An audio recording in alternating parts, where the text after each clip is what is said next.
روزے کا مقصد بھوک اور پیاس کاٹنا نہیں ہے، یہ کوئی خوراک بچاؤ مہم بھی نہیں ہے، بلکہ فرمایا وَشَهْرٌ يُزَادُ فِيهِ رِزْقُ الْمُؤْمِنِ، یہ مہینہ ایسا ہے جس میں مومن کا رزق بڑھ جاتا ہے، اس کا رزق زیادہ بڑھ جاتا ہے، تو یہ خرچہ کم نہیں ہوتا، اس میں تو خرچہ زیادہ ہوتا ہے، تو یہ اس لیے نہیں ہے۔ تو پھر مقصد کیا روزے کا؟ بھوک اور پیاس کا مقصد کیا ہے؟ تو ارشاد فرمایا لعلکم تتقون، اتقاء کا نور تمہیں نصیب ہو، تقوی کا نور نصیب ہو۔ اور تقوی کیا ہے؟ محتاط زندگی گزارنا، کوئی عمل اللہ اور اس کے رسول کے بتائے ہوئے احکام سے ہٹ کر نہ ہو، یہ تقوی ہے۔ دنیا میں رہتے ہوئے اس طرح زندگی گزاری جائے کہ دامن کہیں داغدار نہ ہونے۔ رہو دنیا میں، ترک دنیا کا نام دین نہیں ہے، یہ بات ذہن میں رکھے۔ ہمارا دین ترک دنیا کا درس نہیں دیتا، لیکن غرق دنیا سے بھی بچنے کی تلقین کرتا ہے۔ ترک دنیا بھی نہ کرو اور غرق دنیا بھی نہ ہو جاؤ۔ اب اس کو حاصل کیسے کیا جائے؟ اللہ نے قرآن میں کہا کہ میں روزے سے تمہیں تقوی دوں گا، نسخہ ہاتھ میں آ گیا۔ اب سوال یہ ہے کہ روزے سے تقوی کیسے ملتا ہے؟ صحیح حدیث میں ہے، بخاری ہے، اذا جاء رمضان سلسلت الشیاطین، جب ماہ سیام رمضان المبارک آتا ہے تو شیاطین جکڑ دیے جاتے ہیں۔ شیاطین جکڑ دیے گئے، تبھی تو مساجد کے دروازے کھل گئے، تبھی تو نماز کا رجحان پیدا ہوا، صدقہ و خیرات کے لیے لوگوں کے دلوں کے اندر مزید نرمی پیدا ہوئی۔ جو 5 نمازیں بھی نہیں پڑھتے تھے تراویح کے لیے بھی کھڑے نظر آتے ہیں۔ کیوں؟ شیطان بند گیا۔ لیکن کم تولا جا رہا ہے، کم ناپا جا رہا ہے، جھوٹ بولا جا رہا ہے، یہ کیوں؟ نفس موجود ہے۔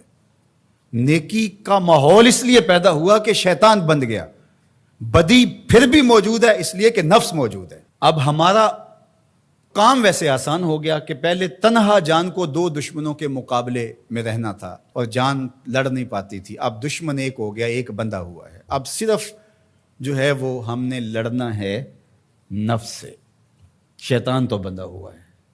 اب نفس سے کیسے لڑیں گے؟ بھوک سے نفس پوج مردہ ہوتا ہے، کمزور ہوتا ہے۔ میرے اور آپ کے آقا و مولا حضور ختمی المرتبت صلی اللہ علیہ وآلہ وسلم نے ارشاد فرمایا یا معاشر الشباب من استطاع منکم الباء فلیتزوج، اے جوانوں کے گروہ، تم میں سے جو نکاح کرنے کی طاقت رکھتا ہے دیر نہ کرے۔ اگر مالی استطاعت ہے، مناسب رشتہ مل گیا ہے تو دیر کاہے کی، نکاح کر لے۔ اور فرمایا اس لیے کہ نکاح نظروں کا بھی محافظ ہے اور تمہاری پارسائی کا بھی محافظ ہے۔ فَإِن لَّمْ يَسْتَطِعْ، اور اگر طاقت نہیں ہے، کسی وجہ سے نکاح نہیں ہو پا رہا، فَعَلَيْكُمْ بِالصَّوْمِ، تو کثرت کے ساتھ روزے رکھو۔ فَإِنَّهُ لَهُ وِجَاء، اس لیے کہ روزے قاطع شہوات ہیں، گناہوں سے بچانے کا بہترین ذریعہ ہے۔ تو بھوک نفس کی تہذیب کا بہترین ذریعہ ہے اور یہ روزے سے نصیب ہوتی ہے۔ دوسری چیز، ہر وقت بولتے جانا اور بولتے ہی رہنا۔ جو کثرت کے ساتھ بولتا ہے وہ غلطیاں بھی کثرت کے ساتھ کرتا ہے۔ خاموشی میں نجات رکھی گئی ہے۔ قیامت کے دن سب سے زیادہ لوگ جو پکڑے جائیں گے وہ زبان کی وجہ سے پکڑے جائیں گے۔ حضور نے زبان کو پکڑ کے کہا کہ لوگ اس کی وجہ سے پکڑے جائیں گے، اس لیے اپنے لہجوں کو کنٹرول کیجئے، اپنی زبان کو کنٹرول کیجئے، یہ تہذیب نفس کا بہترین ذریعہ ہے۔ اور تیسری بات، العافیت فی العزلہ، عافیت تو عزلت میں ہے، تنہائی میں ہے۔ لوگوں میں جانا، لوگوں سے میل ملاپ اور اختلاط جتنا زیادہ ہوگا اتنی زیادہ آزمائشیں ہوں گی۔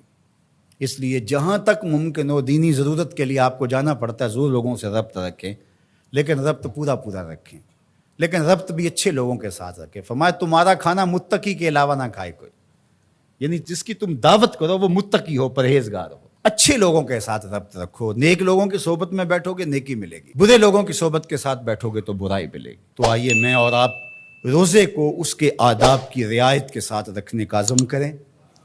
فرمایا کہ من لم یدع قول الزور والعمل به فلیس للہ حاجۃ فی ان یدع طعامہ وشرابہ، جس نے جھوٹ اور جھوٹے امور ترک نہیں کیے اس کے بھوکے اور پیاس سے رہنے کی اللہ کو کوئی ضرورت نہیں ہے۔ اس کی مرضی کیا ہے کہ روزہ تمہارے نفس کی تہذیب کا ضامن بن جائے، تمہارے باطن کی ستھرائی کا ذریعہ بن جائے۔